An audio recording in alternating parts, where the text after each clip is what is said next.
Oil and water just don't mix. It's like they're polar opposites. And from a chemistry perspective, well, it actually is about polarity. This is Real Chem.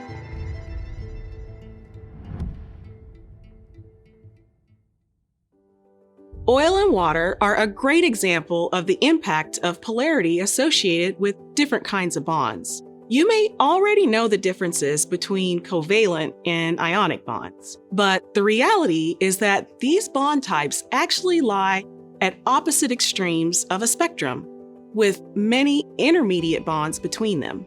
Let's explore this.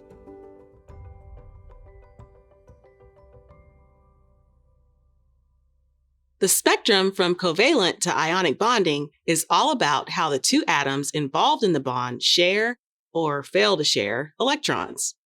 It's like there is a tug-of-war happening between the two atoms involved in the bond. The strength an element brings to this tug-of-war is called the electronegativity. The difference in electronegativity, delta En, or change in electronegativity, between the two atoms determines who wins. An example of one end of our spectrum is the pure covalent bond of Cl2. Since both atoms are chlorine atoms, the change in electronegativity is 0. Our tug-of-war is an even match, and the electrons are shared equally between the two chlorine atoms, giving each atom a charge of 0. The other end of our spectrum is the ionic bond, like sodium chloride. The electronegativities are 0.9 for sodium and 3 for chlorine, giving a change in electronegativity of 2.1. It's like a tug-of-war between my grandmother and a sumo wrestler. My grandmother would win. But in this case, the chlorine wins nearly all of the available electrons, meaning that the single valence electron of sodium is stolen away by the highly electronegative chlorine atom.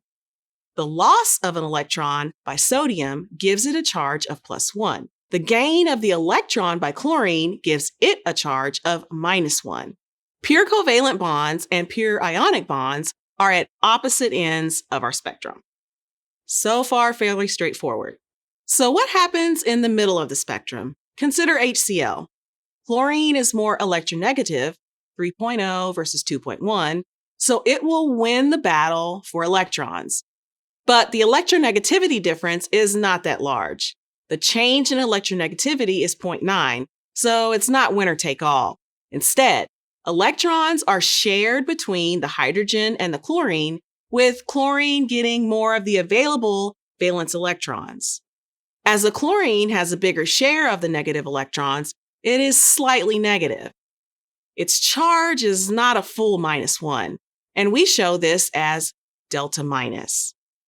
Similarly, the hydrogen has a smaller share of the negative electrons. It is slightly positive.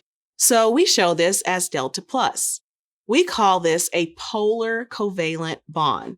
Let's explore the spectrum more by pitting fluorine, the most electronegative element with a value of 4, against a series of competitors. At the far right, we have a change in electronegativity of 0 for F2, a pure covalent bond. The percent ionic character is 0.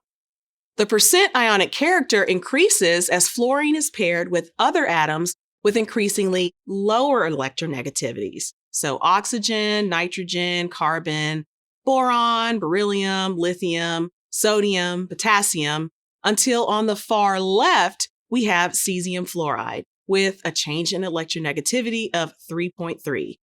Cesium is 0.7.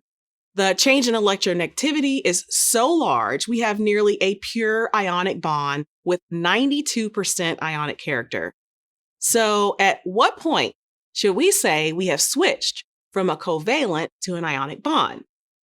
This is a bit arbitrary, but the change in electronegativity of 1.9 is commonly used. Anything beyond 1.9 and we say we have an ionic bond.